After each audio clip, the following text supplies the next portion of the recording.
Welcome to the Outer Realm with Michelle DeRoche and Amelia Pisano. Airing live on the United Public Radio Network, 105.3 FM in New Orleans.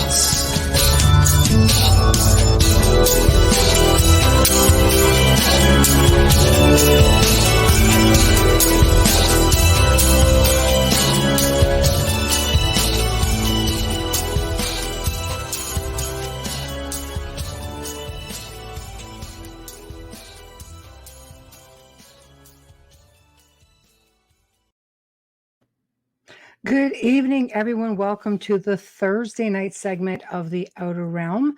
We're broadcasting live here on the United Public Radio Network, 105.3 FM from the beautiful city of New Orleans, fully sponsored by the amazing folks over at Folgers Coffee, who have been on our journey with us since literally day one. So thank you, Folgers. Would not be the same without you. Also, huge thank you to our sponsor, Dr. Snick, aka Justin Snicker, the Sonic Surgeon, an award-winning composer of Halloween, horror, sci-fi, and dark wave electronic music, which can be found pretty much anywhere that good music can be found, being Bandcamp, Spotify, iTunes, Amazon, etc., etc. So tonight, of course, we're welcoming back with great honor Captain Paul Watson, and we're going to be recapping a little bit on the last show, and of course, moving a little bit forward with education and protecting our oceans, conservation, preservation of the species. There's just so much. So for me, this is a real honor.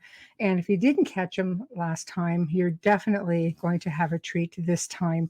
So without further ado, I will bring him on right now because he is waiting. Hello. Hello. It's so nice to be here again. Thank you. It's a pleasure to have you. You'll notice I'm minus Amelia. She's still down with at the tail end of COVID. So she's going to be in chat room, like right here, saying hello. She'll be putting forward the odd question in there, and I'll just bring it up so you can see what her comments are as well. Okay. Right now, it's the only way she can partake, so to speak. So welcome back, and thank you so much for joining us. What I'd like to do, just to recap for those who missed the last time who are listening, is just, like I say, the humble beginnings, recapping what brought you to being, I guess, what I would deem, because I'm such a huge advocate of yours. I always call you, our guardian of oceans. It's just, I know it's just, we're not trying to put all the weight on your shoulders, but it pretty much is, because you're probably one of the only few people, along with the Sea Shepherd, that really are making a difference. So I'll let you take it from here. Well, where would you like me to start? Well, I guess, again, we'll just recap a little bit. One doesn't just wake up as a child and say, yeah, I'm going to save the world. What brought you to this point? Well, when I was 10 years old, I was a member of a club. It was started by a woman named Ida Fleming. It was called the Kindness Club. Oh. And it was set up to teach children to be kind to animals. But also, when I was 10 years old, I spent the summer swimming with a family of beavers in my home province of New Brunswick in Canada. And I had a wonderful time that summer swimming with these beavers. And the next summer, when I went back to look for the beavers, they were gone. And I found out that trappers had come in and taken them all during the winter. And that made me really angry. Yeah. So that winter, I began to walk the trap lines and rescue animals in the traps and to destroy the traps. Right. Later, Ida Fleming of the Kindness Club, she called me the hitman for the Kindness Club. 10. I love it. Right. So you just basically, you pretty much did get started early on. I guess what we'll go from here is, most anyone who follows you will know you from, of course, the Sea Shepherd, will know you from Whale Wars, will know you from Greenpeace. Why don't we start with Sea Shepherd? What exactly is Sea Shepherd? We know it's your brainchild and it's your baby, but what is it exactly? Well, I was a co-founder of Greenpeace in 1972, but I left Greenpeace in 77 to establish Sea Shepherd. And the difference is that Sea Shepherd doesn't protest, we intervene. And I set it up with a specific strategy, which I called aggressive nonviolence. We're not going to hurt anybody, but we're going to directly and physically intervene. And I have no problem at all in destroying machinery or equipment which is used illegally to take life. To me, nonviolence is protecting living things. If somebody's about to shoot an elephant and you smash the rifle out of the person's hand and destroy the rifle, to me, that's an act of nonviolence. And the problem is that we live in a society where we revere material things over living things. I think this was best summed up once by a ranger in Zimbabwe. He was being taken to task by human rights groups because he had shot and killed a poacher who was about to kill a black rhinoceros. And they were saying, how dare you take a human life to protect an animal? And his answer, I think, really illustrated our hypocrisy. He said, you know, if I was a police officer in Harare and a man ran out of a Barclays bank with a bag of money and I shot him in the head, killed him right there, you'd call me a hero, put a medal on me. Mm-hmm. Why is it that a bag of paper has more value than the future heritage of the nation of Zimbabwe? And so he really hit the nail right on the head right there. We value money, we value material possessions, but life becomes secondary to that. In fact, we exterminate billions of animals every year in the name of profits. And I think that's probably one of the most disgraceful parts of being a human being, is that our legacy of slaughter, not just of animals, but also of each other over centuries and centuries. I absolutely agree with you. So what do you think are the biggest misconceptions about you and everything that you do? Because there's lots of them out there, right? Yeah, but I don't really pay too much attention to misconceptions. I really don't care what people think. I think the best way to illustrate this is back in 1986 when we sank half of Iceland's whaling fleet. I was confronted by a former colleague in Greenpeace, and he said, I just want to let you know that what you did in Iceland was reprehensible, despicable, and you're a disgrace and an embarrassment to the entire movement. And I said, well, so? And he said, well, aren't you concerned about what people think about you? I said, no, not really. We sank those ships for the whales, so we didn't sink them for you. Find me a whale that disagreed with what we did, and I promise you we won't do it again. There you go. Well said. Well said. So basically, anybody that would deem you to be reckless, all those naysayers, it's essentially you guys have never had a loss of life. No one's ever been hurt. No, we've never killed anybody. We've never injured anybody. We've never had anybody injured, which is remarkable considering right now we have 14 ships. We've been running ships for 45 years, and we haven't lost anybody. When I was in the Norwegian Merchant Marine, we lost 3 people, just in 1 year. Wow. So industrial accidents on ships are quite common. But I think one of the reasons that we have such an unblemished record there is because, unlike professionals, amateur crews tend to be more cautious.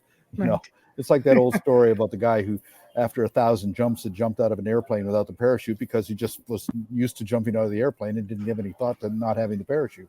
Right. And so I think that our crew, the difference between the volunteers and our crew and professionals is not only that, but also you can't pay people to take the risks and do the work that the volunteers in our ships do. Mm-hmm. That kind of passion, that kind of courage is really you can't pay people to do for that. No, it's true. No, I think that's the key right there. It is passion. You can't put a value on that. When you truly believe in something, you'll go to the ends of the earth to defend it, literally. And you guys literally do. Everybody's chiming in the chat. Thank you. Bradley is a fellow New Brunswicker, also a small captain vessel. Captain, what was around the clock? Is that what his name, Bradley? Sorry. So anyway, big hello there. But he said he did help to save a whale that was tangled in the fishing nets. So it's nice to see that people do take those chances and do it. I think if you were anything other than who you were with respect to how you do things and have the amount of respect that you do, you wouldn't have all of these I call them celebrity heroes, people coming forward and sitting behind the scenes and making sure, like that, because you have pretty famous names, like the Steve Irwin, I think was one of your first, wasn't it? And that was like just a well-respected man. Well, we've had a lot of celebrity supporters, and the value of that is that we live in a media culture, and celebrities carry a lot of weight. Martin Sheen once said, we don't really know much, but everybody thinks we do, so we might as well put that to good use. And so it's, for instance, I learned my lesson on this really early in 1977. We had been fighting to stop the Canadian seal hunt, and in 1977, we took Bridget Bardot out to the ice floes. Her posing cheek to cheek with a baby seal gave us the front page or front cover of every major magazine in the world. Oh, I mean, we achieved just with that pose. We received so much. People, pay attention to celebrities. A few years ago, I had to get a message to Russia, the Russian government, because they had all these orcas and beluga whales that were in captivity in Vladivostok, and they were going to sell them to the Chinese. And how do we get to them? They're not going to, Putin's not going to listen to me. But I wrote up a speech, but I sent Pamela Anderson there to deliver it. And they listened to Pam. They listened to it, and and the animals were not sold to the Chinese. They were released. So there you go. You can utilize this. We've had quite a few celebrities actually participate on our campaigns. Michelle Rodriguez was a crew member. Daryl Hannah was a crew member. Martin Sheen, Richard Dean Anderson, Aidan Quinn. They've all crewed on our ships. Oh, wow. So they're really just putting like they're right hands on. They're not just a pretty face, as I say. They're right in the meat and potatoes middle of it. Well, Michelle Rodriguez is pretty damn tough too. Yeah, let's not tell her she's not. So that could be a whole other problem. No, I love her though. So now let's just start getting into the core of everything.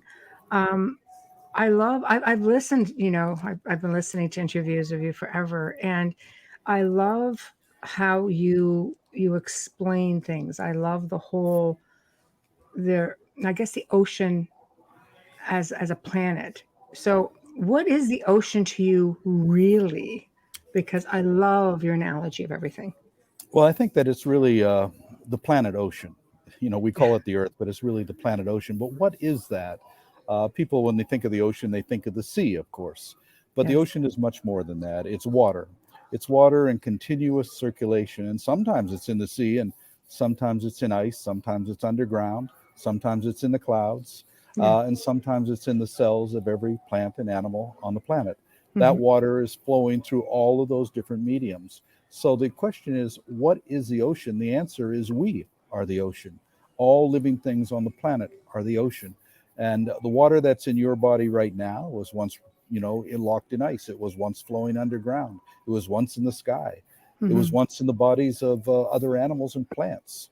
And in fact, since water has no age, it was once pissed by a dinosaur. There we go.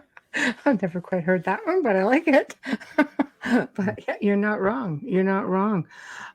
So when we look at another analogy, spaceship Earth, I thought was very profound the way you described that.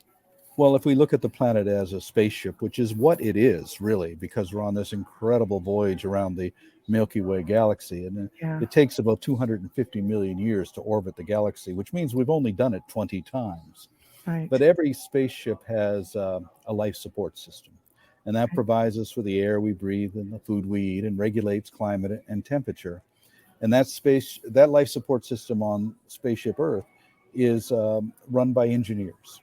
And these engineers maintain all those systems. We humans were not engineers. We're passengers. We're having a wonderful time entertaining ourselves, amusing ourselves. But what we are doing is we're murdering engineers. We're killing them. And there's only so many of these engineers that you can kill before the machinery begins to break down and the life support system is no longer functioning.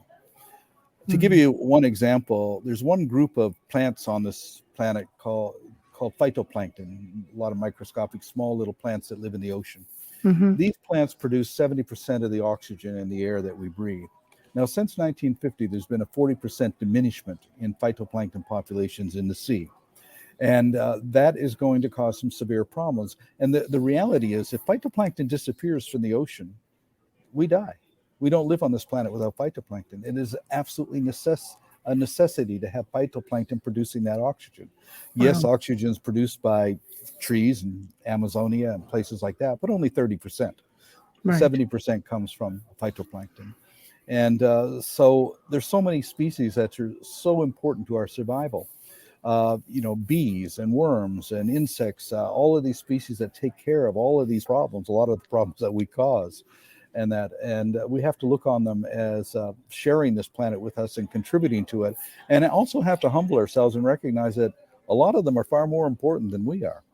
I got a call a few years ago from a guy from, I think it was Brett Hume from Fox News. And he said, I heard that you said that, bees and trees and worms were more important than people. Did you say something like that? I said, yeah, I said exactly that. He said, how can you say something so outrageous as to say bees and trees and worms and fish and everything are more important than people? And I said, well, I said it because they're more important than people. That's a fact, because they can live here without us, but we can't live here without them. We need them. They don't need us. That makes them ecologically far more important than we are. Oh, absolutely. Absolutely. I always find it fascinating that people are not, I guess as educated isn't really, probably the best way to put it. I really think that's something that people just feel self-entitled. I don't know, but it never ceases to amaze me how difficult it is to get people involved in certain things. And marine preservation and conservation just seems to be something that's so far removed for most people, yet it is so important. Well, most things in nature are far removed from people, and it's really because, about 10,000 years ago, we came up with this viewpoint or this perspective called anthropocentrism, which is, it's all about us. Mm-hmm. Everything was created for us. Nothing would exist without us. We're the center of creation, the center of the universe. That is the anthropocentric attitude. Nothing else matters. It's secondary to who we are.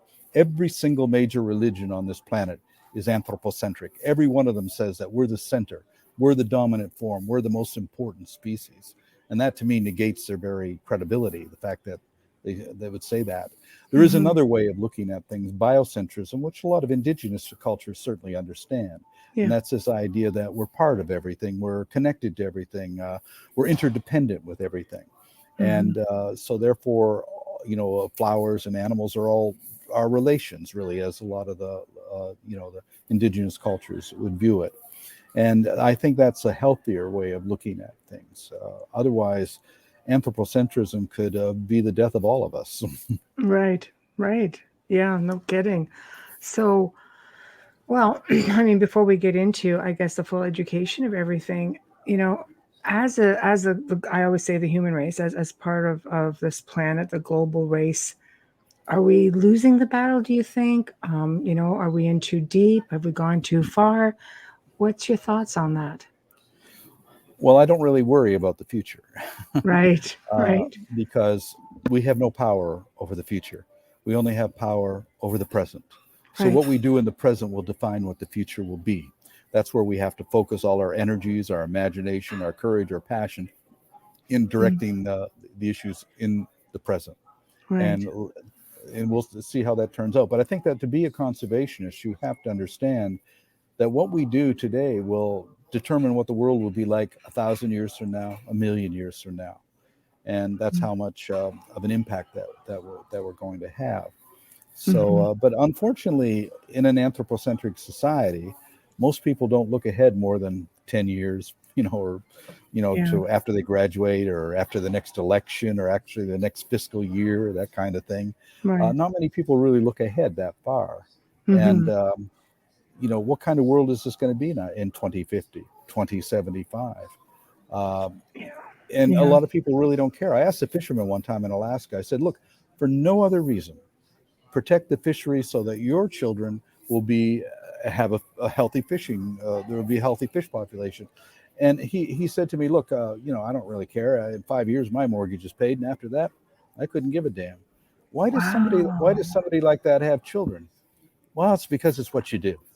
don't really give much thought about it. It's just what you do.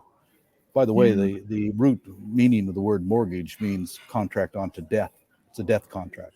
Right. So everybody's so busy paying off their death contracts, they're not living, or certainly not looking ahead into the future. Mm-hmm. So that's a real problem, because we, as conservationists, you can look ahead and see what the world's going to be like. I remember in the 80s, I kept predicting year after year the collapse of the cod fishery on the east coast of Canada. And the government of Canada, the Department of Fisheries, said, you don't know what you're talking about. We have the best scientists in the world, the best computer models. And they do have scientists. I call them biostitutes, because pretty much they say what they're told to say.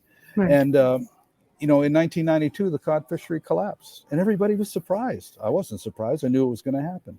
Right. And they said, oh, it'll recover. No, it won't. It's not, it will never recover. It will not recover in our lifetime. And it hasn't. That's now 30 years on, it hasn't recovered. So the worldwide fisheries will collapse by 2050. There's no doubt about that. There won't be any fishing industry because there won't be any fish.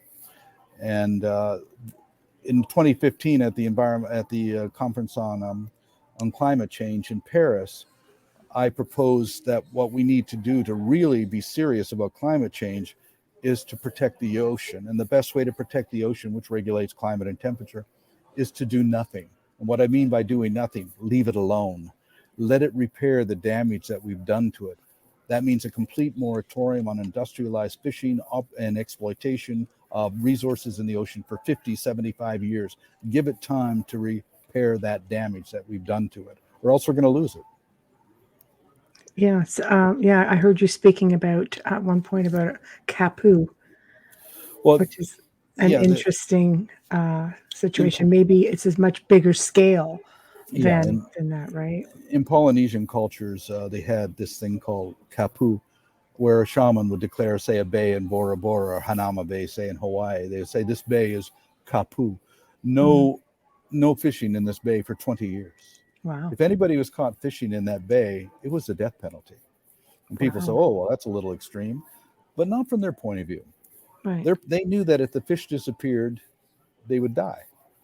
It was a question of survival. The problem in the world today is there is no Kapu areas. There's no place for the fish to go.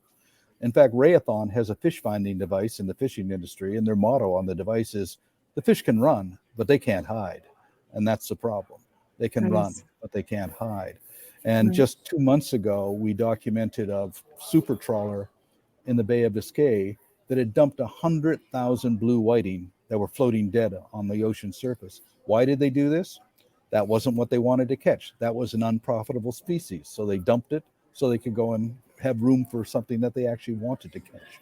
Bycatch by the fishing industry is absolutely astounding. For every kilo of shrimp that gets it to the market, 22 kilos of something else has had to die to get it there. Right. And so the waste is just absolutely incredible. About 40% of all of the fish that's caught by industrialized fishing operations isn't eaten by people. It's rendered into fish meal, which is fed to chickens on factory farms or pigs or domestic salmon or other animals. And so this is, and it's also causing quite a bit of problems. And we're doing a lot of patrols in West Africa. And West African fishing communities, just these guys who go out in their small boats, they can't catch any fish because the industrial trawlers, the Chinese trawlers, are out there grabbing them. And then they haul the fish into West Africa and render them in these giant factories, which pollute everything, to turn them into fish meal. So then it can be sent on to China and other places for providing a cheap source of protein for raising domestic animals. Oh my God, it's so sad. And do you get any support from the world governments, or or you just feel like you're just smacking your head into a wall the whole way through? Well, we're working with the governments, especially in West Africa and Latin American countries. And what we started in 2015, we went after the toothfish poachers in the Southern Ocean. There were 6 vessels down there operating, the most notorious being a vessel called the Thunder. We went after it. We found it. We had 2 ships down there. The Bob Barker chased the Thunder for 110 days. It's the longest pursuit of a poacher in maritime history. But the Sam Simon, our other vessel, its job came in behind the Bob Barker, and its job was to pull up the net that the Thunder had set. That net was 2 kilometers down It took us 200 hours to pull it up. It was 72 kilometers long and weighed 70 tons. One net, one ship. God. And so we chased the thunder all the way to the waters of West Africa, to Sao Tome. And there they had no place to go. The Nigeria had removed their flag. Interpol was after them. As long as we were on their tail, they couldn't escape. Anywhere they went, we would have them turned over and arrested. So the captain of the Thunder decided to sink his own ship to destroy the evidence on board. But that didn't work because we boarded the sinking ship. We got the evidence, samples of the fish, the computers, the logbooks, and he ended up going to prison for 3 years in Sao Tome. Actually, he wasn't sent to prison for his illegal activities. He was sent to prison for sinking a ship in Sao Tome waters. But the company was fined 17 million euros, but they didn't have to pay because the Spanish courts said it was outside of their jurisdiction. So they didn't have to pay, but they didn't get insurance for the ship, and they certainly lost the ship, and that resulted in the arrest of 5 other vessels. We chased one of them into the waters of Indonesia. It was seized by the Indonesian Minister of Fisheries, and she blew it up. Actually, good for her. Wow. But out of that, we got to start working with Interpol and with all these various governments, and got invited by many of these governments to. What we do is we come into their waters, their territorial waters. We provide the resources, the crew, the ship. They provide the authority. They put on enforcement people on our ships, and we go and patrol their waters for poachers. And that's been highly effective. We've arrested 78 poaching vessels in West African waters. And most importantly, it's become a deterrent. Those poaching vessels know that if they're there, they're going to get caught. So we've been working with Tanzania and Namibia, Gambia, Liberia, Seychelles, Sao Tome, Cabo Verde, the Gabon, and that's been a very successful venture. And now we're also working with Peru and Mexico. And in Mexico, we've been working in partnership with the Mexican government and the Mexican Navy to protect the endangered vaquita porpoise. And we've pulled some 120,000 meters of illegal gill nets that have been set there. And we stand guard in the vaquita refuge. And anytime the poachers come in, we notify the Mexican Navy to come in and chase them out of there. So we're finding that working in partnerships with many of these governments is proving to be a very effective approach. Who gives you the most resistance, government speaking? I think people would be very surprised. Well, any bureaucracy gives us problems like that. Land of the free, though. But to show you how, if you can get the documentation, if you can get the evidence, you force them into a position where they have to do something. We caught a Chinese fleet using drift nets in the Indian Ocean, which is highly illegal. We documented that, and we chased them. We chased them all the way back to the coast of China. And when we got there's 2 Chinese warships. And they said, what's going on here? And the fishermen said, oh, these pirates are chasing us. So they contacted us, and we said, well, we caught these guys fishing illegally. We got it all on tape. And, the evidence is clear. And you know what the Chinese Navy said? Bring them in. We escorted Chinese fishing vessels up a river in China. They were arrested. The captains lost their licenses, and the companies were fined. When presented with the evidence, they have to respond on that. So you back them right into a corner. Yeah. The worst fishing operations are the China, of course, and Spain. Spain has a very large illegal, fishing fleet. Wow. It's run by what we call the Galician Mafia in Galicia, Spain, and particularly by one family, the Vidal Armadores family, who are behind most of these poaching vessels. And of course, they have a lot of pull with the Spanish courts and the Spanish government. Of course. So essentially, the other problem is that about $76 billion every year is spent worldwide to subsidize industrialized fishing. It doesn't make any money. It exists only because of these subsidies. You don't go out with $100 million ships unless you've gotten government backing to do that. These super trawlers, these longliners, these drag trawlers, these are all really expensive ships, and they have to pull in a lot of fish in order to pay off their operating costs and to pay off their mortgages and everything. So it's sort of a vicious circle where they have to catch more fish to get, and then as the fish populations become lower, they need better equipment and bigger equipment in order to catch the fewer fish, and it leads more and more to diminishment. Yeah, but then you're also getting into poaching like Amelia made a good point in chat. She goes, it's difficult to understand shark fins. It's like, imagine someone removing your arms and tossing you into the ocean. It's just so inhumane. Like, it's not like they're even, that's not fishing. That's just sheer torture and murder. That's not fishing. I know it's we kill about 75 to 90 million sharks every year, and we view the shark as this incredible monster. The average number of people killed by sharks every year is about 5, and usually it's a mistaken identity. But in comparison, we kill 75 to 90 million of them. So who's really the monster here? And people are so terrified of sharks, but for no reason. In fact, it's more dangerous to play golf than it is to swim in the ocean. When you consider that hundreds of millions of people go into the ocean every single day, and the average number of people killed is 5, then you can see just how ridiculous that is. It's more dangerous to play golf because more people die on golf courses every year from bee stings and lightning strikes than are killed by sharks in the ocean.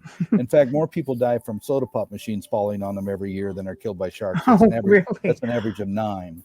Wow, that's funny. I mean, it is. It's not, but so, we somehow demonize the shark, but dogs and horses kill more people. Hippopotamuses, crocodiles, they kill all more people than sharks do. And usually shark attacks are mistaken identity because, unfortunately, surfers on their surfboards look like seals from down below. Right. And if you notice a lot in many of these cases, they bite, but they don't eat the surfer or the swimmer. Right. They just take the bite and then they're off. Occasionally it does happen, but normally it's just a case of mistaken identity, really. As surfer, the world's most famous surfer, Kelly Slater, said, well, if you're afraid of sharks, well, just stay out of the ocean. Right. Right. Which would be a shame because there's just so few species on average that are aggressive. The great white, well, it's a big boy right there. You want to get the heck out of its way. Great white sharks are pretty much harmless. That's not where your are they really? See, look, it's educational. So they just look big and bad. Yeah, we have video of people swimming alongside great white sharks. Wow. But when you put yourself in a cage, then you throw blood in the water, and of course then everything goes crazy, and then they film it for all that dramatic effect on that. But it's really is. Sharks are not the killing machines that they're depicted to be. I think Rob Stewart did a wonderful job when he made the film Sharkwater to illustrate just how valuable sharks are. Sharks are an apex predator in the ocean, and without them, the ecology of marine ecosystems would be radically altered. Every fish in the ocean, its shape, its camouflage, its speed has been molded through evolution because of the behavior of sharks. Wow. And also, here's an interesting thing. The 3 places in the world where shark attacks do happen frequently are Queensland, West Australia, and La Reunion Island in the Indian Ocean. Now, what these 3 places have in common are shark control programs where they kill sharks. Oh. And so, for instance, on La Reunion Island, they go in and they kill the sharks that are around the reefs. Now, what this does is creates a vacuum that attracts sharks from the outside to move in. Now, the sharks that are moving in, they're very much more aggressive. They're much more territorial because they're trying to establish their territory there. So by shark culling programs are literally pulling in more aggressive sharks into those ecosystems. And so I just find it incredible that the 3 main areas for shark attacks are the places where they routinely kill off sharks and shark kill programs. Wow. Well, there you go. That's actually an interesting observation, but that's what you guys do. So I mean, I guess media, friend or foe? Well, I know it's a loaded question. Well, media used to be something that we could understand. Now it's completely chaotic. Yeah, we don't even know what truth. As a journalist myself, I never really valued editors. When I had to have editors. Now I understand why we have editors. Right. Oh, it's a whole different world now. I'm sure editors are just working overtime. But what is truth in the media? We don't know anymore. What is truth in the media? It's and the media is so biased. I remember the days of Walter Cronkite, when you could listen to the news and he'd tell you what's happening without any bias, without any emotion. I mean, and that's the way it is. This is what he would say. Yeah. And now it's like everybody's got a bloody opinion. I don't want to hear opinions from people from anchors. Just tell us what the hell's going on. We don't need to be your personal viewpoint on it. No, but do you think the days of real journalism is gone? Because every media outlet says the exact same thing, almost word for word. I just feel like, when was the last time a journalist went out there, dug for a story, and really protected the sources to which they were coming from, and it was just more important to get the truth out there. And it wasn't about funding and how much they got and being regulated. I just don't think we see anything like all of these. Honestly, when Whale Wars was on, I think we saw more of what was actually happening to our world's oceans. And it took a TV show to bring it to light, because you were not seeing that stuff. No. On media and news. Even back then. Ian Urbina was a reporter for the New York Times, and he covered the story with us on the toothfish poachers. And he actually has left the New York Times. He wrote a book called Outlaw Ocean, and now as a freelance journalist, he's really uncovering a lot of stories around the world about illegal fishing activities and other things. And so there really are, reputable, credible journalists out there. But the problem is that most of the major news outlets are controlled by corporations, and they have an agenda. And so it's really hard to get a sense of what's really happening in the world. They decide what you're going to think, what you're going to wear, what you're going to look to like, and you just do it, and then next week we forget what the story was last week. Right. It's true. It's true. Yeah, I agree. We've learned that just over the last couple of years, especially with, everything that was going on in the world, and you're getting little bits of information. And then all of a sudden it's like, well, we're not talking about that anymore. Now we're on to this. Like, wait, so this wasn't a thing now? That's just, you're going through all of these cycles. So what can... let me ask Amelia's question before I get into my next question. We'll put it up here for you. What advice do you give someone who is serious about contributing to the cause and really getting out there the way you do, I guess within their means, right? Well, I think that, first of all, people should understand that they have the power to change things. And that if you harness the virtues of courage and imagination to your passion, you can change things. And it's remarkable what people are able to do. I mean, look what Greta Thunberg has done. I mean, 16-year-old girl from Sweden. And then, because of a man named David Wingate, the Bermuda Stork Petrel did not go extinct in Bermuda. Because of Diane Fossey, we still have mountain gorillas in Rwanda. There are so many people out there who are actually making a difference. I think the most important thing is to not allow anybody to deter you, the naysayers, to tell you can't do it. You have to be, motivated by your own passion, because no matter what you're going to do, you're going to cultivate enemies and critics. And my experience of that is just ignore them. They don't mean anything. If they care enough to do it and to criticize, it means you're hitting a nerve. You're doing it right. I've always measured our success by the number of death threats and hate mail we get. Yeah, there you go. There you go. You're doing something right. So basically, how do we become part of the solution and stop being a part of the problem? I think that to be part of the solution, first of all, I have to figure out what the problem is. Right. and lots of them.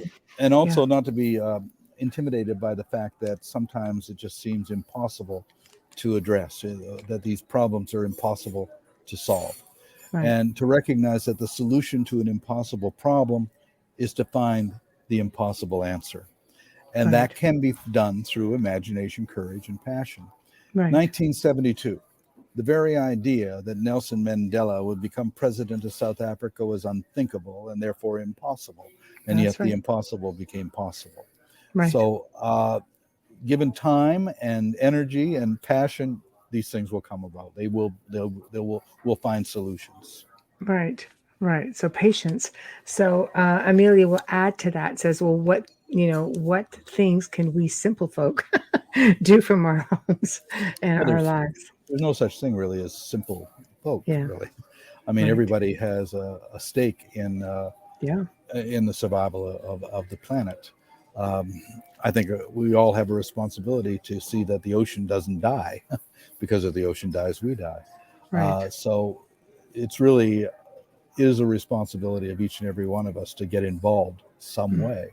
Right. And you know, a lot of times people say, "Well, I don't have the time." Well, yeah, you do really have the time when you consider the things that you spend your time on.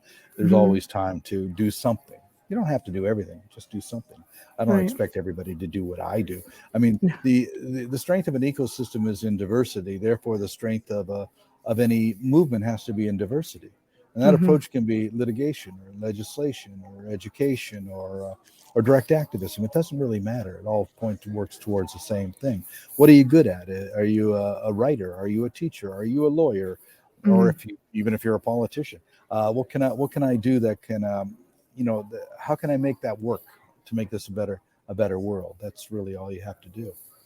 So I guess it needs to start from early on, much like it did with you. I know with myself, I've always been taught, even just as a little child, here, we have a kitten, I grew up with that kitten. I was little, it was little. We grew up together until I moved out. And I think maybe it starts at home with instilling the respect for other beings, other sentient beings, animals. Everything has its part. The environment, the ecosystem.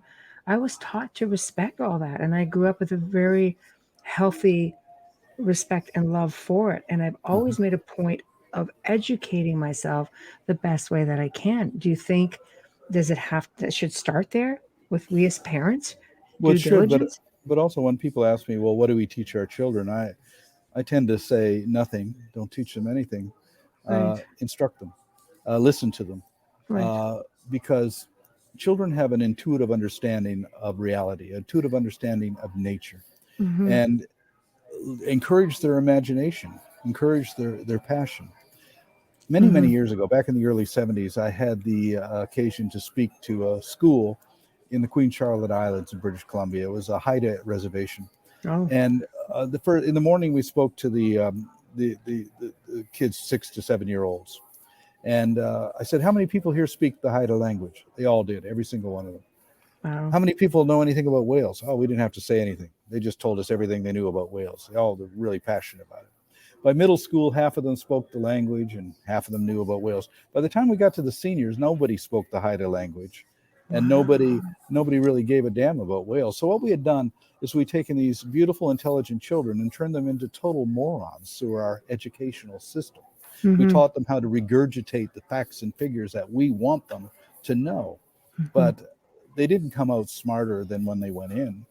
And I still hold that view today, that children are smarter before they go to school than when they get in. You know, when I was a child, there's two things I did, which one of them was I cut up the map of the world and I put the pieces together. And I said to the teacher, I think this is one big continent one time.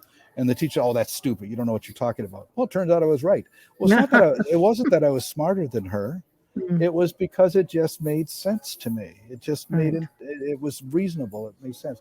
The other thing I said is, I think dinosaurs were like actually birds. They probably had feathers and things like this. Oh, yeah, you don't know what you're talking about. Well, it turns out, again, I was right. You look at them, they look like birds. They act like birds. But so children, I think, have this ability to look at the world in a different way than adults are, because we've been conditioned to look at it in certain ways. One of the biggest compliments that I've ever had was when Farley Mowat had said, the great thing about you, Paul, is you never grew up. Thank you. No, but it's true. You can't compare how a child looks at the world, because it's so pure, it's so innocent. They haven't yet been corrupted by life, as I say. They haven't had time to collect that baggage. People can't help it. We have baggage.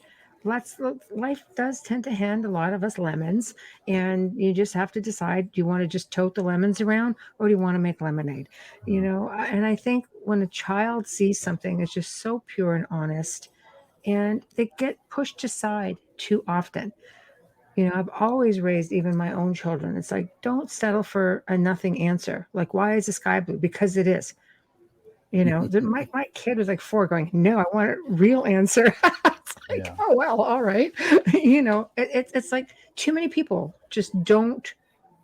I don't know. Life is busy. I get it. But boy, that wonderment, it goes away pretty quick because they grow up and they just get consumed, by life. And then we they also lose. we also should encourage them to understand that they are their own masters, really. Yeah. I said to my daughter when she was 7, I said, look, I'm not your boss. I'm not here to tell you what to do. Right. You're here to make your own decisions and follow your own path. I'll encourage you. I'll support you, whatever you want to do, but I'm not here to tell you what to do or how to think. And I think that worked out quite well for her. I mean, she's a free thinker and Right. very successful at what she does. Right. Next time I spoke to her was at 17. I said, look, I'm not going to talk to you as your father. I'm going to talk to you as a man who was once a boy at 17. Don't trust a damn thing we tell you. Full of it. Exactly. And try not to get married till you're 30. And That's she made it to 29. Hey, that's close. That's close. She was almost there. No, I think it is great. People will say, well, you shouldn't, your children, you should be friends. You should be parent. I'm like, what? Why not? Why can't you be friends? Children don't want to listen to the parents necessarily, but they will listen to their friends, on an average, and they do respect that. And I respect it too. It was hard. I being a mom, I would probably have a hard time if like when my daughter said, I'm going to do this, like what? but I loved her independence, and she's also very much a free thinker and basically right to the point and a really amazing communicator. And I think if you give them that space, boy, they'll just go the limit with it, So again, so it starts. I don't know. Do you think it should be part of the educational system if it starts early enough, and if the educational system really put emphasis on the ecosystem, not just not just a little basic stuff, but I mean really. Do you think if we started that right now, do you think that would pave the way for a better future for our oceans? Well, I think it's important also to, for children to get out and experience the natural world. One of the most amazing experiments that I had was a friend of mine was with the Student Conservation Society. It's back in the 70s.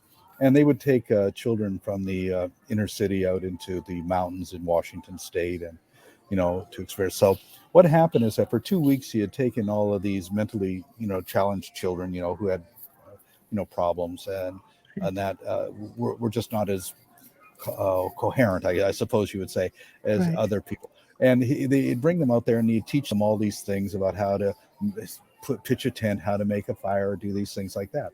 Then 2 weeks later, he would bring in these kids from the inner cities who tended to be, very arrogant and, wise guy type people. Right. And the first thing they did is start making fun of the other children who were there, the mentally challenged ones. And till they realized that these kids knew how to do things like make a fire, pitch a tent and everything. And they didn't know what the hell they were doing. So Right. they actually gained a lot of respect for the Right. fact that these kids could too. And they ended up with those kids teaching those inner city kids about how to, live out in nature. Right. And so those are the kind of experiences I think that are really quite valuable. Mm-hmm. No, absolutely. And I do think it's important to get children who are from the cities and that out into the wilderness to experience that firsthand. Yeah. Yeah, I agree. I'm going to put this comment up only because the Waldorf schools, I don't know if you've heard of the Waldorf schools, but they do foster close relationship with the child with nature. They believe that nature makes children happier. I agree with this. Christina, my daughter, was definitely a student of the Waldorf school. Their second language was German, which I thought was very interesting. They didn't teach French like most here in Canada. And the things that my daughter could do very early on. I mean, she was sewing and making beeswax candles in like kindergarten, basically. And the healthy respect that they had for nature, and just how they would go out and they were planting and working in the gardens, like in kindergarten. This is stuff that, I mean, you don't see things like that. There's just, No. I think they had the right idea of nurturing. They believed that a child's mind developed at a certain stage, and they did everything to nurture that mind at that stage. And boy, and she's a nature lover, Well, my son, who's 5, has spent a year at Waldorf too. Oh, excellent. Nice. Yeah. Yeah. And how was that for him? Did he enjoy that? He likes it. Yeah. Yeah. Oh, I love it. I love it. To me, it's every little bit. Some kids, like my son, was just like, this is boring. I don't want to learn how to sew. I get it. You're athletic little type. I understand. We can work with that, But no, it's a great start. There are solutions out there. So I'm going to basically talk about funding a little bit right now. So with all of these people in the world with a teens amount of finances, who are all fighting to be the first in space exploration. I want to live on Mars. And I'm thinking, but we have this amazing planet with oceans that have only been explored like this, that we have this amazing planet, amazing water, all these species, beautiful, clean air that has so much potential. That has to make you just crazy. It makes me crazy, and I'm not involved in its conservation the way you are. Well, I don't know why anybody wants to go to Mars. They don't want to live in Antarctica, and Mars is a hell of a lot more hostile than Antarctica. It's more hostile than Antarctica. But I think what it is that is people just wanting to achieve things that are like seemingly impossible. I understand the drive to do it, but it doesn't make a lot of sense when that energy should be put towards making this a better planet. Let's protect the planet Earth. Then we can go out and explore the solar system.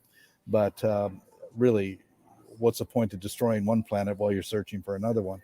And that probably 1,000 years from now, we might be in a position where we're intelligent enough to actually do something like that. But right now, I don't see us that we're that intelligent, because we're laying waste to our own front yard right now.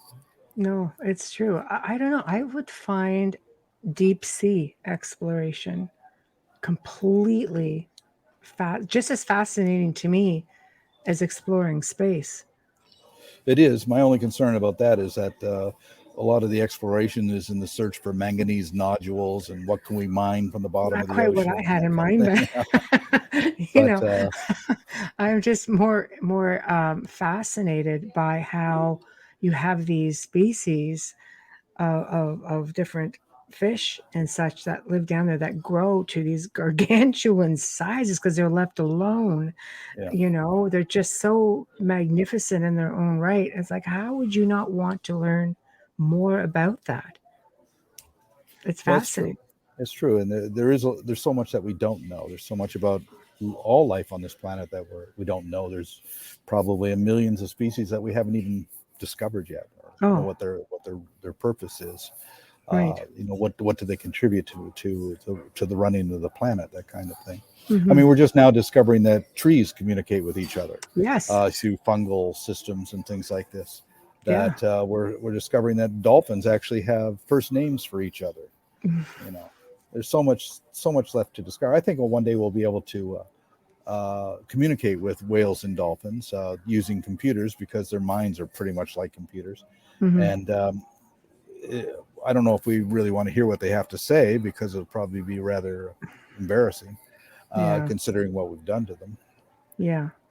I agree with you. I can get back to the whole dolphin thing in a minute. I had found something really interesting recently. But for Amelia, what are your thoughts on the blue whales that have been recently spotted? Can their species survive? Well, blue whales are doing really quite well. I mean, they were very close to being wiped out back in the 50s. and 60s, but they've been protected ever since. And they're, I would say their numbers are like 20, 30, 40,000 maybe. There's a lot of blue whales. They're not the problem. Right. The whales that are really threatened are the bowhead whales, are down to, less than 1,000. Well,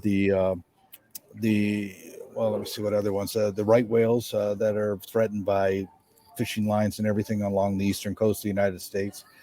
They're the threatened whales right there. And a lot of the dolphins, like the vaquita, the porpoise in Mexico, in fact, the Irrawaddy dolphin just went extinct this week.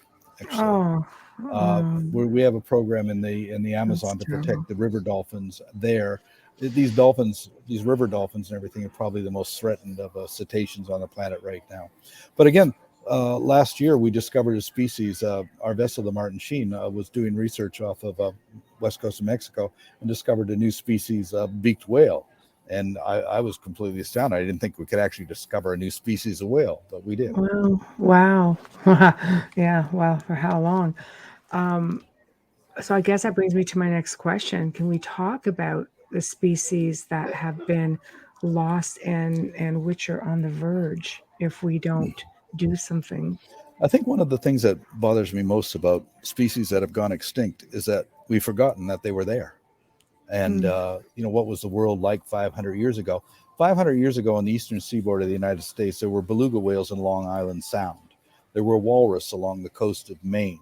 There were polar bears in New England. They were called white bears then. The sea mink, extinct. The giant auk, extinct. The Labrador duck, extinct. The Newfoundland wolf, extinct. The eastern bison, extinct. We've forgotten that they were even there. That, to me, is the real tragedy. And the Carolina parakeet, the passenger pigeon. I can just go on. There's so many species that we've just obliterated, and we've forgotten that they were there. And my real concern now, though, is that we're wiping out species that are extremely important for diversity and interdependence. Back in the 70s, even the 80s, you're driving down the highway. People always had the problem of insects splattering on their windshields. It was always a mess and everything. You don't see that much anymore because there's been a real diminishment in the insect population. There's been a diminishment in microbial populations and in plankton populations. And this is going to have some serious consequences. Microbes are absolutely essential for a healthy soil, for growing plants. Microbes are essential for our own survival. It's funny, a few years ago, at the University of Texas, one of the student studies says, we don't need other species. Humans can survive on their own. We're intelligent enough, we can survive on their own. And so I looked at him, I said, well, what am I seeing when I look at you? Am I seeing an individual person? And he said, well, yes, of course. I said, no, I'm not. I said, part of you is you. The rest of it is about 1,700 different species of microbes and viruses and whatever that are making up your body, and you wouldn't be alive without them. In fact, each and every one of us are symbionts. We're actually colonies of living things, and those living things in us provide us with the manufacture of the vitamins for our body, help us digest our foods, even groom our hair. But we can't see them, but they're there, and they're very much a part of us. Every animal on this planet is really a symbiont of living things. So we need them. And here's one of the problems is viruses. Viruses are essential. We need them. Every single plant and animal on this planet has viruses associated with them, which allow them to live in a healthy manner. And what happens is when you diminish the number of a certain species, the viruses associated with those species, they have to go somewhere. It's called zoonotic transmission, that the viruses will jump to another species. We're seeing this happening with salmon, where salmon farms viruses or diseases are jumping to the indigenous salmon populations and infecting them. And we're seeing it with us. Transmission of viruses from primates, from birds, from pigs, from other animals. That's the origin of Ebola. In fact, the common cold comes from horses. Smallpox comes from cows. Flu comes from pigs and everything. So the problem is when these viruses jump, it isn't in the interest of the virus to kill the host, but while trying to maintain coexistence with the hosts, a lot of the hosts will end up dying. And it's the survivors that will actually then carry on. I mean, the reason people don't die of the bubonic plague today is because the people who survived the bubonic plague were the ones who had immunity. Right. Everybody else died off. Right. So the problem is we have to coexist. We have to coexist with viruses. We have to coexist with microbes. And when we create a situation where the world's out of balance and everything's out of balance, then we're going to have problems. There's going to be more viral problems in the future. Laurie Garrett wrote an incredible book in 1995 called The Coming Plague, where she predicted all of these viral outbreaks, everything. Of course, this was after AIDS, but then there was Ebola, hantavirus, West Nile virus, Zika virus. We didn't pay much attention to them for one very real reason. Right. They didn't kill white people. Suddenly COVID comes in and it's going after everybody. It's not prejudices. It's not discriminating here. And suddenly we sat up and paid attention to it.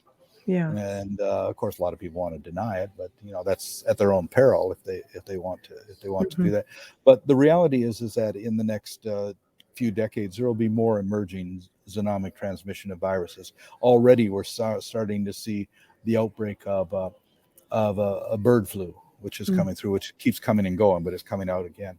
And on top of that, with the climate change, it's causing the melting of the permafrost, and that's releasing microbes and viruses. For instance, in 2017, 1,000 reindeer and one human being died from a release of a virus from the permafrost in Siberia. It was anthrax virus that was released, and that was caused from a long dead reindeer that had been frozen in the permafrost. And so scientists have actually just held on.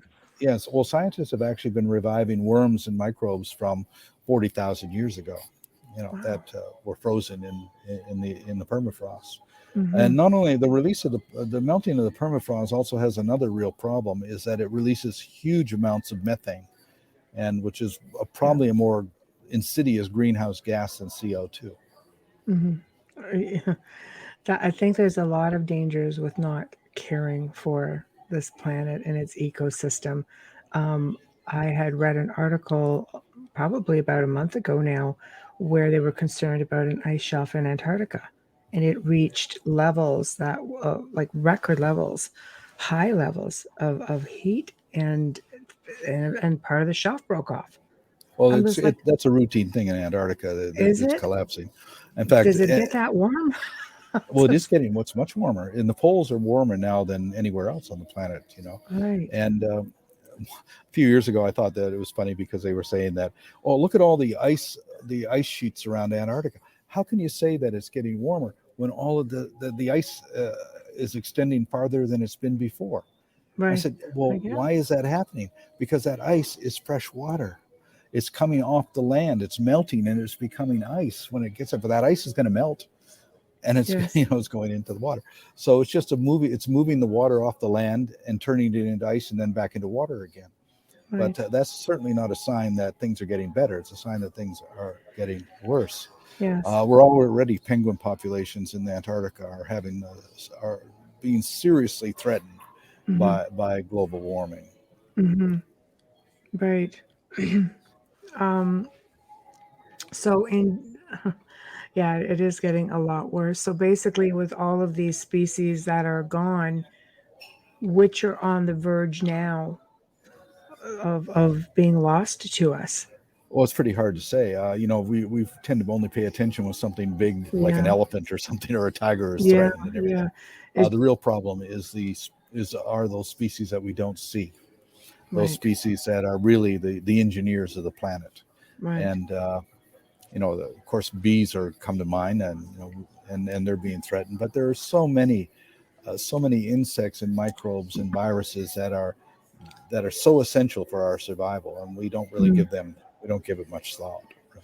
Well, absolutely. I've always made a point of having, I don't even cut the dandelions in the summer till the bees are done and the things are just on their own gone, because I just know how important it is to them. Here's another question dealing with different frequencies. I'll say 5G for now. only because I noticed something very peculiar this year. Here, obviously in Ontario, we have winter straight up. I mean, we had snow right into end of April, crazy. But I noticed robins were showing up at the beginning of February. I noticed that animals are just doing strange things. I noticed that we've been getting bees coming into the house and they're just messed right up. It's strange because this is not stuff that I've seen. A robin's not going to survive coming here in at the beginning of February with snow and ice on the ground, and we were going through all these ice storms. And so with that being said, with frequency was where I was going with it. When you're in, let's say, the world's oceans and you're dealing with, let's say, military and sonar frequency, all of the stuff that these exercises that they're doing, that definitely cannot be helping. Oh no. Well, we hear a lot about there's different types of pollution, chemical pollution, radiation, acidification, things like this. But what we don't hear about is sonic pollution, that noise pollution, because sound travels through the water medium much more, effectively than in on the air. So there's low frequency sonar, which is used by the Navy, which has certainly has very negative effects, especially on marine animals like whales and dolphins. We don't know exactly the effect it has on fish, but probably does. But the other problem is not only oil drilling and sonic, using sonar to drill oil, but also strangely the installation of windmills at sea. We're fighting the windmill problems in France right now, and they're also doing it off of New England.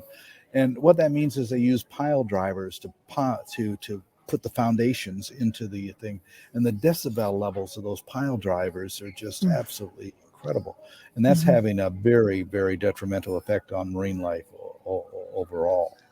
Wow. So our opposition to these windmills is being criticized by environmental groups saying, we need alternative energy. Well, we have to give it some thought as to what that alternative energy is, what kind of damages are. Everybody thinks the solution is an electric car, for example, except that, where does electric cars get their energy from? A lot of times from coal burning power plants, and also they run on lithium. And where's the lithium coming from? We're devastating the ecosystems in Bolivia and in Africa to get lithium, and in fact using virtual slave and child labor to get it. Yeah, that's right. But we want these alternatives at all costs. Cryptocurrency, there's another one that's. Well, the real problem is too many people wanting too much. Yes. Yeah, excess. Yeah, no, that's I don't know. It bothers me a lot to see what's being done to the planet. Being empathic, it's a lot worse. It's just, which brings me to a different level of consciousness, of people connecting with, I guess, just what animals are, they're consciously aware. When you go in and you meet and your eyes meet with like a whale or a dolphin, it's like they're looking into your soul and vice versa. Don't tell me there's no consciousness there. Don't tell me. Of course there is. Yeah. I mean, just the other day I saw a turtle that was struggling in the water on its back, and all these other turtles came and turned it over. So they're aware of, they're very much aware. All animals think, all animals dream, all animals can make decisions. We tend to think we're the most intelligent species on the planet. I don't think we are, but we tend to think that. The reason being is that we define intelligence. So we decide that an intelligent being is something that can manipulate tools, hand-to-eye coordination that makes it intelligent. But I look on intelligence as the ability to live in harmony with the natural world. Yes. In fact, I was debating a whaler in Norway one time. He said, well, Watson, you say that whales are more intelligent than people. How can you say something so stupid? and I said, well, George, I measure intelligence by the ability to live in harmony with the natural world. He says, well, by that criteria, cockroaches are more intelligent than people. I said, George, you're beginning to understand what I'm trying to tell you. And it's just a little cockroach. So, Well, yeah. Well, they've been around for 450 million years. They're doing pretty good. I think so, right? I find it fascinating, and again with whales and with dolphins and their communicative skills. I had done research for another show that I had to do and found that Carl Sagan, have you ever heard of the Order of the Dolphin? I think I might have mentioned that the last time. Mhm. And they believed that dolphins were the key to extraterrestrial language, and they would be the key to communicating with beings from the stars because of the fact that they were just they're just highly psychic beings, and of course, dealing with other beings. I think all animals are telepathic to a degree. You get some people who might be, but I thought it was an interesting research because it really shows you have these scientists who are at least saying they're these dolphins are highly intelligent, intelligent enough to be the key to something literally out of this world, Well, there's right? a lot of scientists that certainly believe that. Dr. Paul Spong, Dr. Roger Payne, Yeah, Carl Sagan. yeah, Uh, so they certainly see that. Uh, when you look at the largest and most complex brain on the planet is the sperm whale brain. The right, second is the orca brain. The right, human brain is about 1,700 cubic centimeters on average. The orca right. brain is 6,000 cubic centimeters, and the sperm whale is a 9,000 cubic centimeter brain. And all Wow. cetaceans have 4 lobe brains compared to every other mammal that has 3 lobe brains. And if you Right, look at the brains of orcas and sperm whales, the convolutions on the neocortex are far, far more pronounced. I mean, they just look a lot smarter than we are. In right, fact, remember in biology 101, they'll say, well, here's a brain of a rat, and here's a brain of a cat, and here's a brain of a chimpanzee, and here's a brain of a human being. And you can right, see how the brain gets progressively larger, and the convolutions in the neocortex area get more complicated as you move up the chain. And right. therefore, that's why humans are more intelligent than chimps, and chimps are more intelligent than cats. Okay, they never put an orca and they never put a sperm whale brain up there because it makes us look really, really stupid. But it shows. With all due respect, it does show. It shows in the way they work together. I mean, you see people who have, I've watched videos of a couple where women are giving birth in the water, and it's like a dolphin therapy, and the dolphins are extremely concerned, and they come around and they comfort the mother as Well, the she's dolphins ready. can see. The dolphins can see Yeah, through. They see through you with right. their sonar. Yeah, If humans could see through each other like dolphins can see through each other, there yeah, wouldn't be any such thing as deception. right. You wouldn't be able to hide your feelings in that Mm, way because they can see your blood moving, they can see your lungs moving, you know. right, They could see a quickening for your pulse or whatever if that happens. right. So they have that abilities which we don't have. So they're probably far more honest relationships in the dolphin world. Yeah, oh, absolutely. And the fact is that they see it and they respond to it, which is Yeah, just to dolphins me. have saved human lives because they can see the water in the lungs as people are drowning. They can Wow. see that. Yeah, boy, oh boy. I've always wondered, why do dolphins do that? Why do they? An orca could easily kill us. You're right. There's never been a single case of an orca in the wild killing a human being. Yes, Right. Tilikum killed 2 people. Tilikum was pretty much like a psychopath because after years and years of being in one of those Yep. concrete camps, it's going to make you crazy. Mm-hmm. But in the natural world, no orca has ever killed a human being, which is amazing. Because Mm-hmm. I remember the Straits of Bella Bella in 1975. I got into the water with 2 other people in front of an oncoming pod of orcas, and we were going to there swim with the dolphins. We're all love, peace, and good vibes with the orcas and everything. And suddenly, when you're in the water with just your head sticking out of the water and a pod of orcas is coming towards you, Right. it's a very intimidating experience because the first thought that came to my head was, these guys eat sea lions, and sea Right. lions are bigger than us, Right. and then they all disappeared. Now, the only thing more intimidating than an oncoming pod of orcas is a pod that suddenly disappears. Now you have no idea where they are. And so as we sat there in the water, they surfaced right up alongside of us. And I was able to reach out, grab the dorsal of one of the orcas, and was pulled through the water by an orca, the most formidable predator on the planet. You don't go up to a lion and pet it on the head. No. But here I am. This orca was pulling me through the waters and then just flipped me off with his tail, and I went sliding back. But, why did that orca? Because I think the orca understands what we are, how dangerous we are. Back in 1910, Robert Scott's people in Antarctica, some orcas came up under the ice and knocked them off their feet because they thought they were penguins. But when they realized they weren't penguins, they just left them alone. Right. That's what Dolly says. Don't wear black wetsuits. Yeah, that might not work in your favor.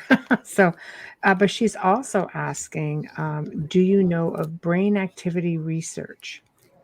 I don't know that much about brain activity research. Right. No. Sorry, Dolly.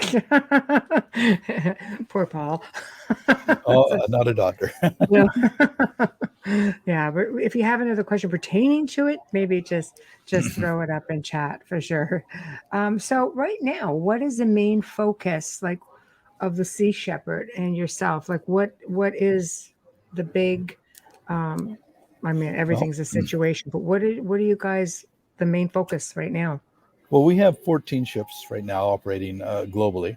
Right. We have 2 ships patrolling the west coast of Africa, looking for poachers.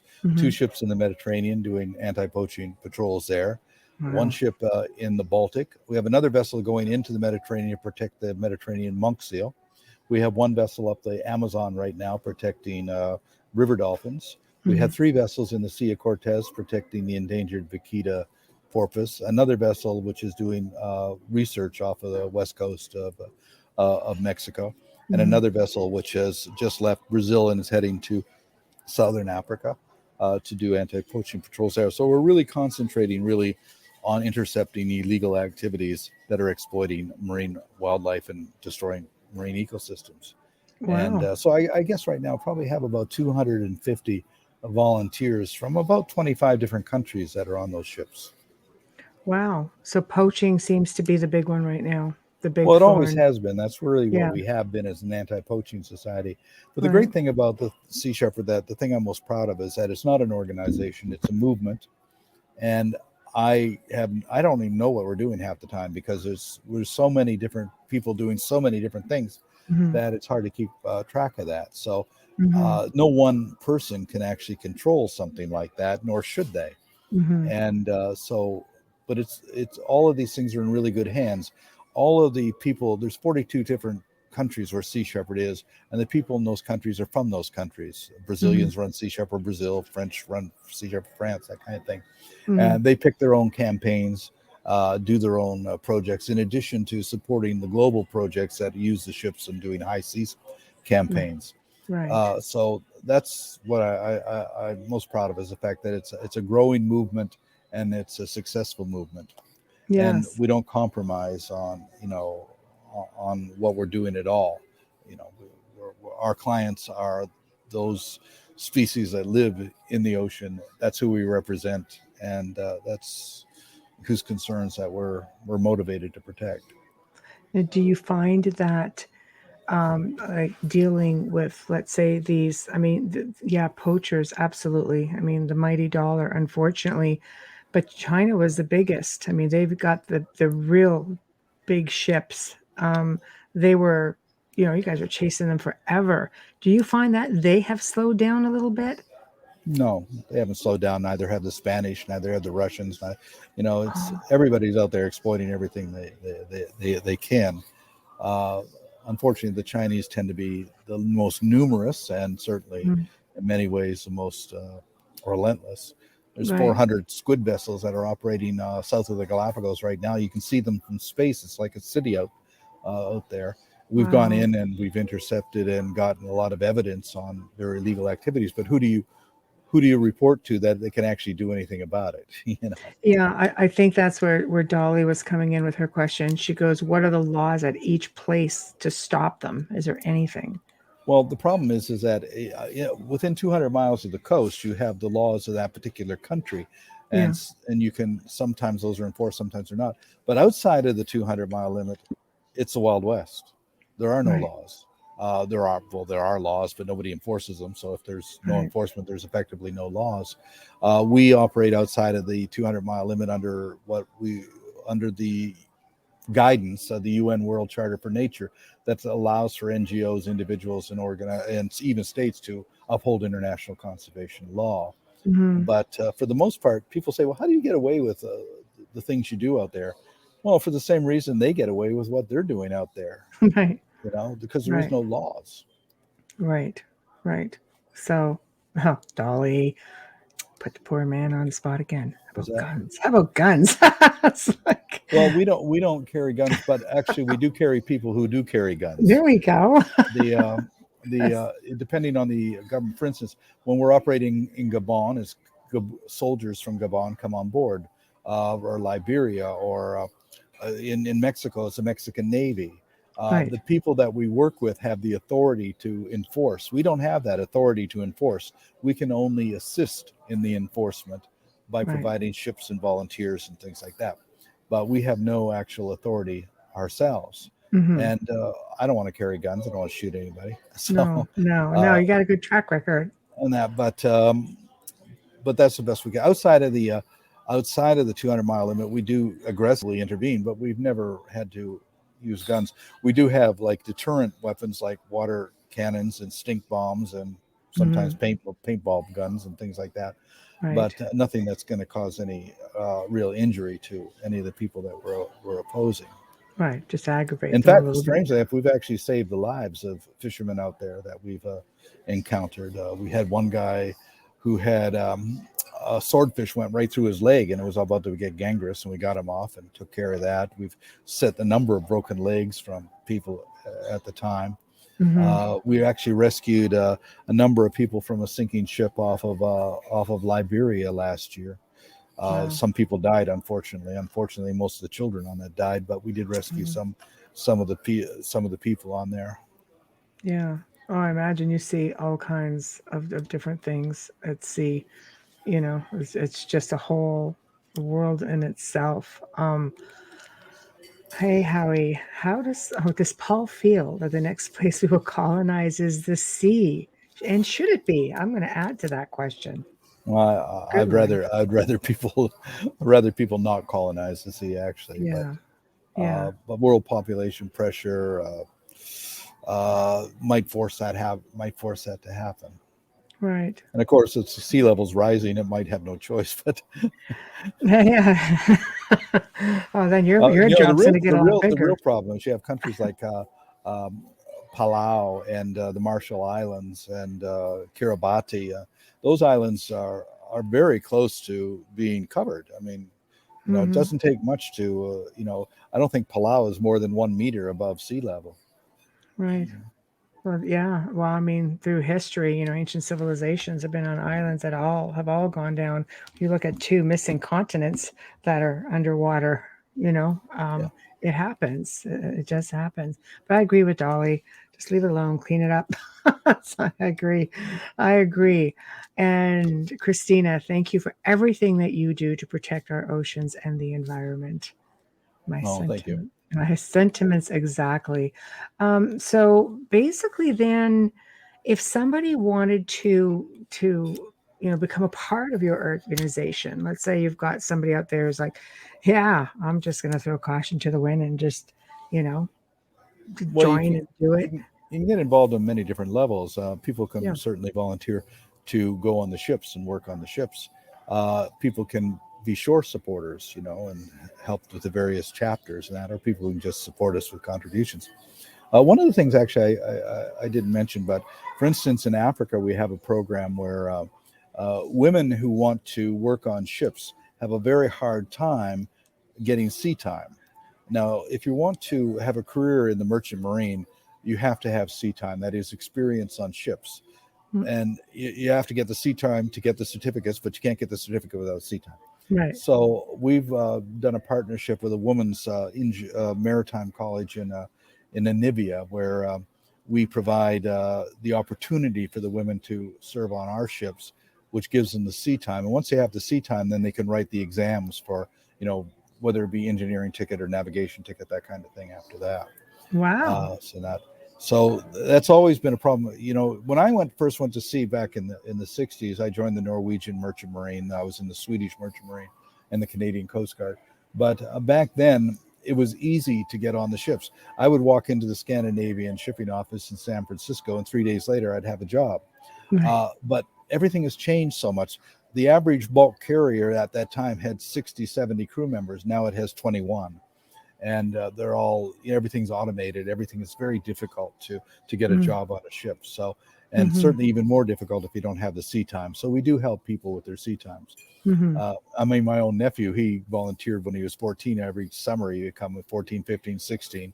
And he wanted to work in the engine room. And today he's a chief engineer at a dry dock in the Philippines. So, you know, he was only able to get that sea time to, you know, by being on our ships. So we've actually assisted a lot of people throughout the years with getting that sea time for their qualifications. Right. So it's a win-win for everybody. Wow.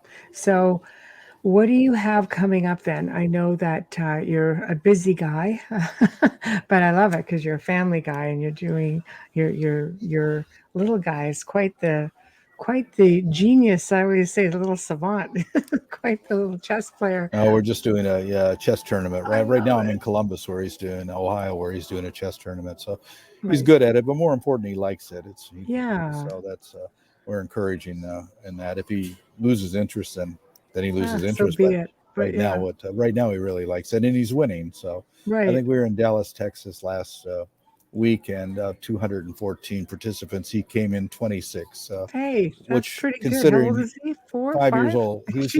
He was the youngest, so he's up against kids ranging up to 16. Wow. So he did pretty good on that. Good for him. Absolutely. So basically you are able to Sea Shepherd is pretty much self-sufficient, and you are able to just enjoy your life and be an overseer, so to speak.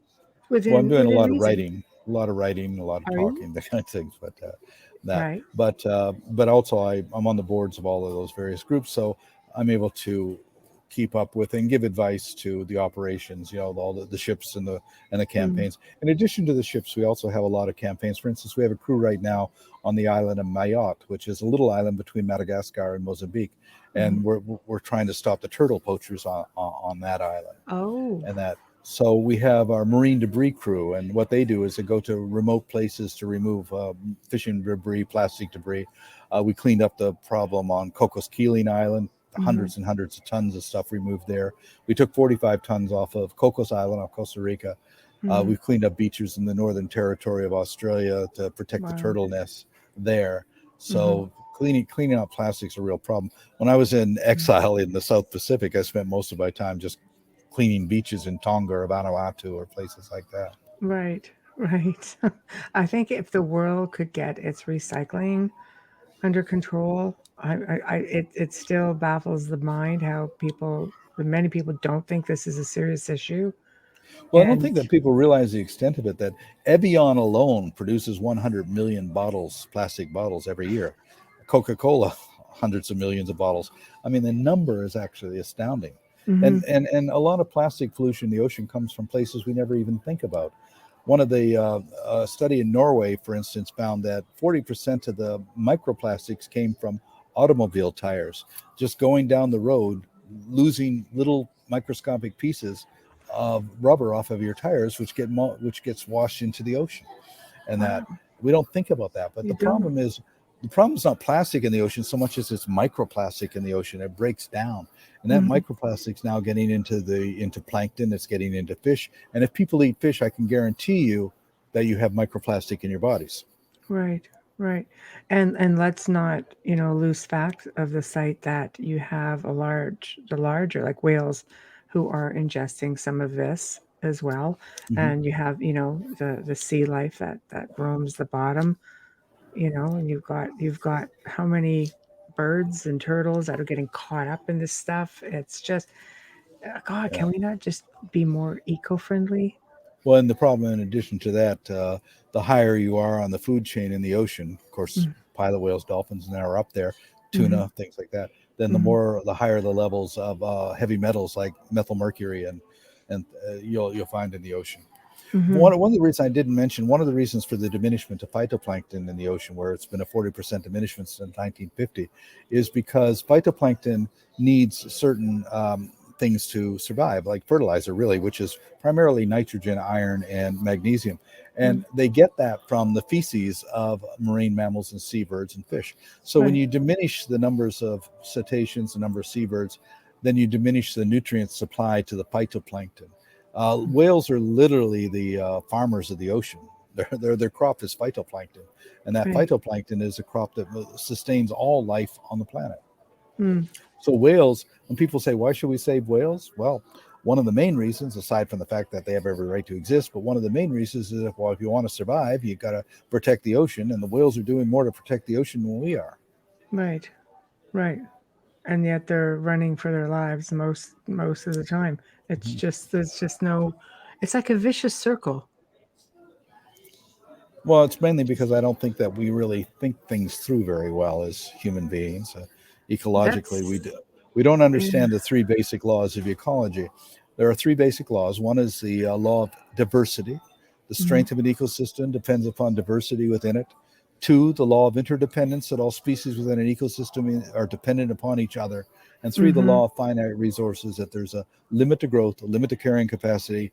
And when one species steals the carrying capacity from other species, it causes diminishment in both diversity and interdependence. Yeah, well, I think you had it right. We don't have the smarts. I think, we're sort of low man on the totem pole with that kind of thing. And I don't mean that in a disrespectful way, but I think if we actually had an understanding, it's very quite simple when you think about it. You have to stop pollution, and we pollute everything. On an average, we are the species that kills for sport, that doesn't think twice, just we just pollute. We produce things that are harming ourselves. And then we try to come up with solutions as to how do we stop harming ourselves? Oh, wait, let's find another way to harm ourselves, but just not as bad as the last way. Well, the other thing, too, is we're fighting wars. And one of the reasons we're fighting wars is because it's a big industry. Right now, you got this war going on with Ukraine and Russia. Who are the big winners? The arms industries. If you have shares in the arms industry, you're doing really well right now, because the more they fight, the more weapons they're going to use, and those things cost a lot of money. They do. That could be better spent elsewhere. Yeah, but it never will, because you build a tractor and you sell a tractor for $100,000 and it lasts you 10 years. You build a tank for $40 million and it probably lasts 6 months. That's true. And then you rebuild it again. And so the problem is that we encourage these wars. Way back after Yeltsin, split with the Soviet Union, he actually asked for a treaty between the European and Americans and everything, like almost like a new NATO, really. Let's all join this treaty together. And it was denied. Why was it denied? We need war. If you don't have war, you're not going to be able to sell weapons. If we're not going to sell weapons, then the economy is going to suffer. And everything. The war machine has been something that's gone on since almost like over the last 2,000 years. Right. War has just been there. If I have to read one more time about war, I mean, there are never any winners. Never, ever. No, there isn't. Except for those who are lining their pockets. The other thing that bothers me lately is that, every time I see people, a Russian ship has sunk and people are killed and Russian tanks are blown up. These are people that are dying and everybody's cheering them on, I know.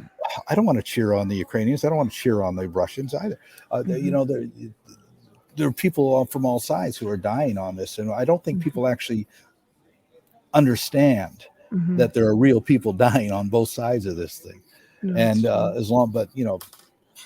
overall society doesn't care because a lot of money is being made on it. Well, yeah, I think the higher ups in society, for sure. I think people, I think we're just kept so busy in our lives, just trying to survive, just trying to exist. Prices of everything are going up. You're just trying to keep up. It's really tough to put yourself outside that box and look at what's really going on around you. A lot of people have that, well, okay, thankfully it's not here, so I don't need to worry about it. I've heard so many people make comments like that. I'm an observer. I always say, like I master the art of observation, and I read a lot, and I look at comments and stuff. And I'm just like, It is amazing to me how many people say, well, it's not here, so I don't need to focus on it. You need to focus on it because it could be here. Well, everything affects everything else. I mean, Yeah. If this situation in Ukraine gets out of control, it could resort to nuclear weapons. If that happens, then we're all in trouble. Exactly. That's what Amelia says. Still living in uncertain times. Again, Christina's comment, being a little lighter, the Aboriginal people understand this concept very well, and we should learn from them. And that's the concept of, yes, educating ourselves and knowing that you coin it right. If the oceans die, we die. Yeah. It really is that simple. It really is that simple. Yeah. When you say it, I think people just kind of go, oh, you're just being melodramatic. I'm like, no, pretty much that's how it is. Again, and I think it comes down to education.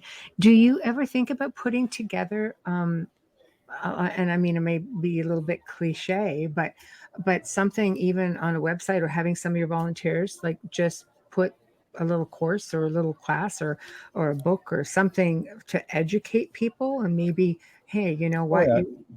We do that. Yeah. With the various chapters, different countries do that. We have educational programs. We put out booklets and things like that, especially children's programs. I've done a couple of children's books myself, and right. But we do that. Yeah. No, I love it. I love it. Again, thank you for the info, Paul. Great show.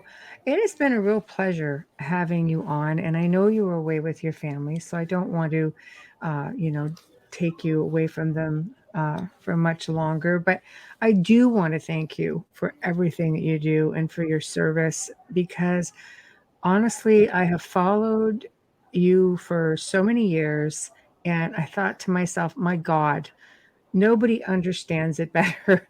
And it's putting your money where your mouth is. And you yourself have put yourself in the line of fire, so to speak. And you have all these amazing people who work with you, who believe in the cause and go the distance. And we have all of you guys to thank for this. Because otherwise, thank you. Because I think we would be in a lot worse shape otherwise. So thank you. And is there anything you want to say? Plug yourself, website, all of that.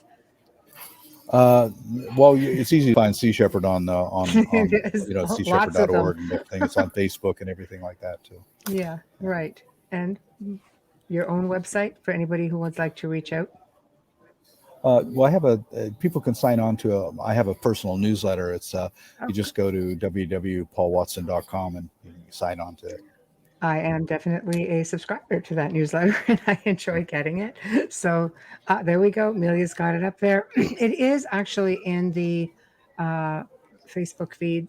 So not just the Facebook feed, but anybody who watches any of these archives on video, you can go in and catch all of those as well. And next one, here we go. There we are.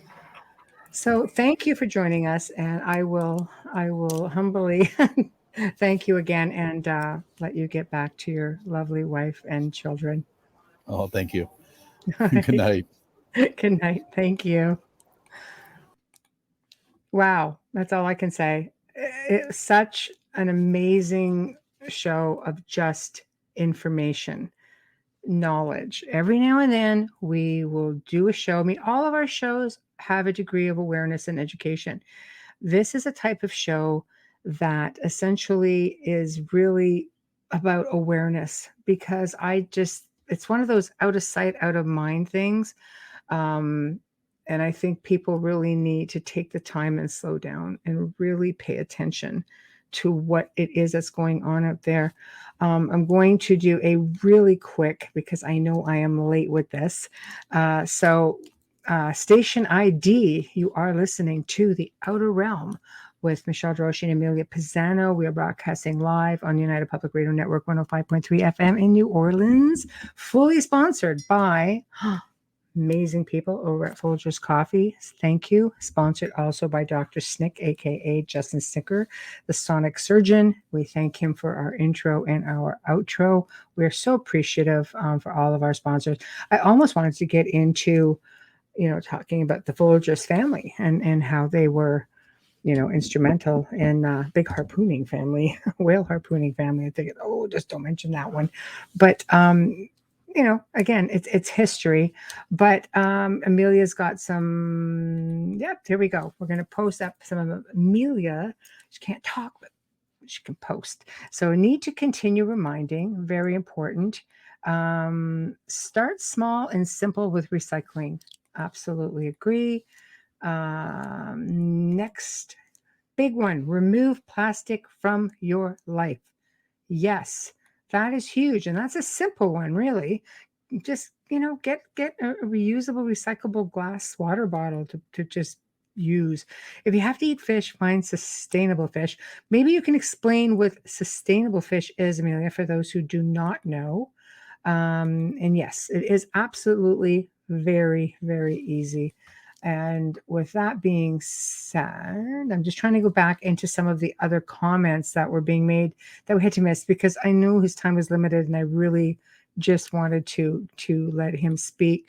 Hello, paranormal consultant.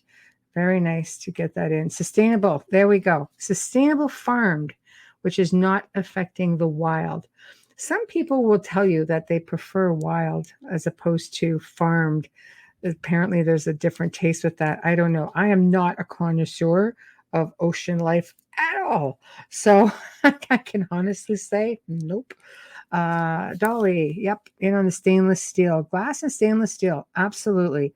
There's so many different ways that we can do our part in all of this. And I was so honored to be sitting across from Captain Paul Watson, because honestly, he's just so knowledgeable. There's nothing that we could not ask that he just didn't have like real viable answers for. But the wild belongs to the beauties of the seas. I agree with you. So I don't eat any of it at all. I'm just, the ocean for me is something that I remember being probably about 11 or 12. And I thought to myself, I wanted to be an oceanographer. I'm thinking my sea legs weren't too good at that time, but I wanted to be an oceanographer. And I took it upon myself, even at that age, to go to the library and get books and learn everything I could about all different species of sharks and whales and other ocean wildlife. I never ended up being an oceanographer, but the point is I still took that time, even at that age, to educate myself. It's really not tough. If you want to do something, find ways to raise funds for them to continue their work. Absolutely. But you can also do things within your own community. You can go out and clean up beaches, clean up the parks. Just, it doesn't have to be for an organization. It can be for yourself and your own community, your own families. The sign of being a researcher, I think so. God, it's all I do now. But, do it for your own communities. I believe in giving back to your community in one form or another. And I've participated in donating my time on so many different levels. And I think with Captain Paul Watson and Sea Shepherd, yes, primarily about oceans. But like he said, and I was really happy to hear him say, but we go and we clean up beaches and we clean up habitats and we assist. So, if you can do something like that, it makes a difference, because you have wildlife all around you. Seriously. And I mean, believe me when I tell you, they really need the help. If you live by the water, especially, just clean up. What you said with the dolphin's language being the key. Yes. Communicating with other beings. I'll tell you that the Order of the Dolphin, if you just look it up, Carl Sagan is just one of the researchers who works on that. And they truly believed that how the dolphins communicated would be the key to communing with extraterrestrials. Reason being, I can give you two examples. Joe and I were talking about this one time, and he made mention one time of a craft coming in over the water, and then all of a sudden, all these dolphins congregated underneath the craft, and they started to communicate. Now, if you remember, I think it was Star Trek, the fourth film that they did. I think it was the fourth. I could be wrong, where they had the two humpback whales and they were coming in and ET was trying to communicate with them, but they were extinct. So they were waiting for a response and they weren't getting it. And they were concerned about, about the planet. So they had to go back in time and they had to get two humpback whales and bring them back and put them in the oceans to basically begin again. And what a lot of people don't realize, even about Gene Roddenberry, is that he actually allegedly met the voyage home, that's right, with the Council of Nine, apparently. And this was all set in motion to bring humanity into actually, I guess, being comfortable with the thought of other worldly beings being around us. Not so far out of it, if you think about it. But dolphins definitely are. They definitely are the key. I truly believe it. Dolly says, take burlap bags. They drain water, use them to collect garbage, and small nets. Yep. I'm definitely on board with that. That's a great idea. It's not one I would have thought of. So yeah, The Voyage Home. I remember that one. Great film. But I don't know, guys. I think it really doesn't take a whole lot. And here, we'll put these websites back up again. paulwatson.com and seashepherd.org. Now, the Sea Shepherd, there's lots of them. I follow them pretty much everywhere that I see them, to try to give them that support. And again, this show, doing our part. I've had so many guests say to me that this show and what Amelia and I do is providing a platform to raise awareness on many, many different levels. I think a lot of different podcasts are like that. It's not just us. I'm just very fortunate to have known some pretty amazing people, in my 2 decades in my field, and that all reaches out. It branches out. It's like a spider web. But it really does just go out. And if you take the time to research things and topics, you end up coming across people. And some of these people, they educate us just as much as they educate everybody else. We don't go in here thinking, oh yeah, we know all this. We don't. Even the whole great white thing tonight, I was the first to say, I did not know that. Big misconception. That was completely enlightening to me. So, it's just don't take it all face value. Sharkwater, great documentary. There you go. That's another good one. All right. Facebook.com Sharkwater. And go check that out, people. But with that being said, we are pretty much coming up to the end of the segment.